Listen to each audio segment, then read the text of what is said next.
Party इस तरह के ऑफर दे रही है जिनका कांग्रेस के लिए कोई मतलब नहीं है, फिर भी वो इस तरह के ऑफर दे रहे हैं, तो इसका सीधा मतलब यही है कि केजरीवाल ये समझ चुके हैं कि विपक्षी के प्लान में वो कहीं फिट नहीं बैठते, उनके रहने या नहीं रहने से कोई फर्क नहीं पड़ता।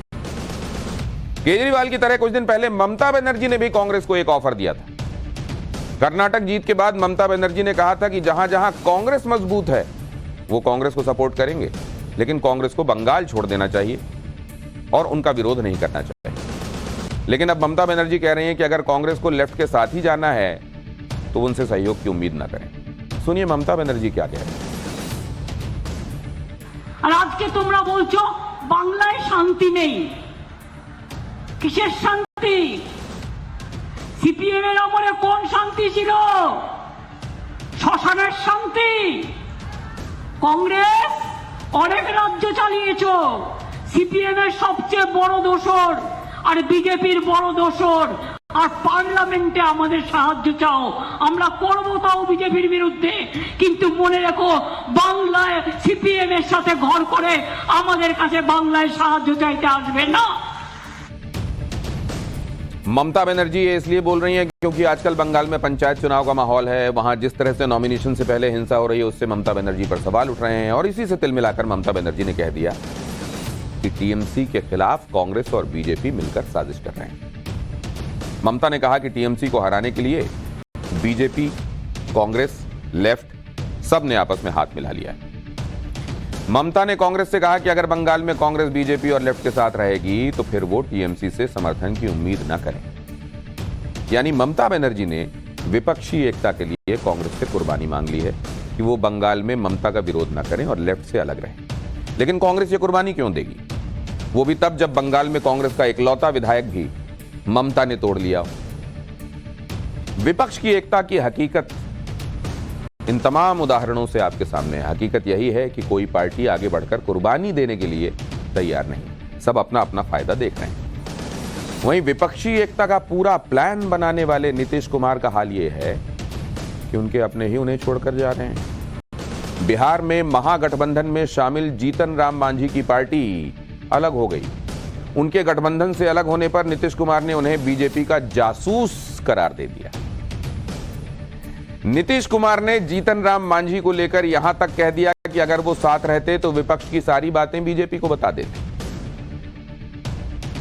अभी मीटिंग होने वाली है हम लोगों की, आप जानते हैं ना, विरोधी दलों की। यहां पर वो जब थे तो वो भी चाहते थे कि वो मीटिंगवा में हम रहें। तो एक बात सबको मालूम था कि जहां कहीं भी वो बीजेपी के लोगों से मिल रहे थे, आप मिल करके फिर हमारे यहां भी आकर के कहते थे ये हुआ, तो उसी का देखिए जरूरी था। अभी 23 तारीख को मीटिंग है तो सब पार्टी के लोग अपनी अपनी बात करेंगे। अगर ये लोग अंदर रहते तो जो कुछ भी बोलता वो सब बीजेपी को खबर होती। तो इसीलिए आप समझ लीजिए कि ये पहले ही किया, आप लोग जान लीजिए। तो इसीलिए हमने कह दिया था आप तो मर्ज करिए नहीं तो अलग होइए, तो हो गए अलग। अब ठीक है हुआ, इसीलिए आप जानते हैं हम तो अपने कोटा के ना बना दिए थे उनको। तो अंगूर इतने खट्टे भी हो जाते हैं कि वो जासूस बन जाते हैं। नीतीश से अलग होकर जीतन राम मांझी अब एनडीए में शामिल होने की तैयारी कर रहे हैं। 19 जून को वो दिल्ली जाएंगे, जहां गृह मंत्री अमित शाह से मिलेंगे। उनसे बातचीत के बाद एनडीए में शामिल होने का ऐलान करेंगे। महागठबंधन से निकलने पर जीतन राम मांझी ने कहा कि उन पर दबाव डाला जा रहा था कि वो अपनी पार्टी हिंदुस्तानी आवाम मोर्चा का जेडीयू में विलय कर लें, जो उन्हें मंजूर नहीं था। सुनिए मांझी। पानी नाक से ऊपर चढ़ गया था, यानी जो भी निर्णय हमारे थे उन सब निर्णय को तोड़ मरोड़ करके नीतीश कुमार या तो हाफ हैजर्डली इम्प्लीमेंट किया या तो नहीं किया। खास करके मर्ज करने का जो प्रस्ताव आया था कि पार्टी में मर्ज कर जाइए, तो ये हम लोगों को गवारा नहीं था। इसलिए आज हमारे लोग जब इस्तीफा संतोष कुमार दिए हैं और ये निर्णय हुआ है कि हम किसी पार्टी में मर्ज नहीं करेंगे। और विपक्ष में अंदर इन्हीं सब झगड़ों की वजह से तेलंगाना के मुख्यमंत्री चंद्रशेखर राव कह रहे हैं कि उन्होंने ऐसे बहुत मोर्चे बनते बिगड़ते देखे हैं, इसलिए वो अपनी पार्टी का अलग एजेंडा तैयार कर रहे हैं। केसीआर ने कहा है कि हमने बहुत से मोर्चे, संयुक्त मोर्चा और राष्ट्रीय मोर्चा देखा है, लेकिन ये काफी नहीं थे, इसलिए हम बीआरएस का एजेंडा तैयार कर रहे हैं। केसीआर ने कहा कि महाराष्ट्र में उनकी पार्टी महाविकास अघाड़ी के साथ गठबंधन नहीं करेगी और सभी सीटों पर चुनाव लड़ेगी। एक तरफ विपक्षी एकता के पूरे प्लान में छेद ही छेद नजर आ रहे हैं, उधर बीजेपी अपने गठबंधन को मजबूत करने और अपने गठबंधन एनडीए को विस्तार देने में जुटी हुई। इसी वजह से यूपी में नए नए साथी तलाशे जा रहे हैं। योगी आदित्यनाथ ने ओम प्रकाश राजभर से मुलाकात की है। ये मुलाकात बहुत हैरान करने वाली थी, क्योंकि राजभर अखिलेश यादव के दोस्त थे और अभी यूपी का विधानसभा चुनाव समाजवादी पार्टी के साथ गठबंधन करके लड़ा था।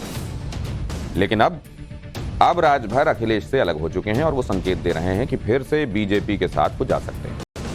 वाराणसी में योगी आदित्यनाथ ने ओम प्रकाश राजभर से 25 मिनट तक मीटिंग की, जिसके बाद ये अटकलें लग रही हैं कि 2024 के लिए राजभर की पार्टी सुहेल देव समाज पार्टी और बीजेपी का गठबंधन हो सकता है।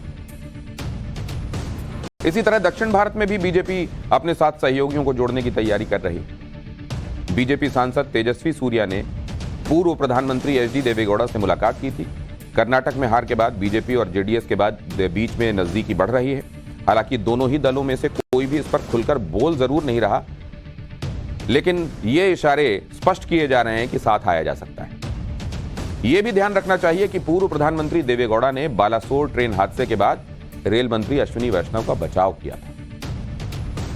बीजेपी इस वक्त नए साथियों को जोड़ने की कोशिश कर रही है और इसके अलावा पुराने साथी जो बिछड़ गए उन्हें भी जोड़ने की तैयारी चल रही है। जैसे चंद्रबाबू नायडू की टीडीपी और पंजाब में अकाली दल को फिर से साथ जोड़ने की तैयारी चल रही है। ये वो पार्टियां हैं जो नई संसद के उद्घाटन पर विपक्ष के बहिष्कार में शामिल नहीं हुई और नई संसद पर पीएम मोदी का समर्थन किया।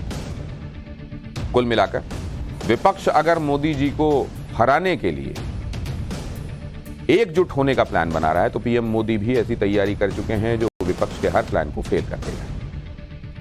और पाठशाला में अब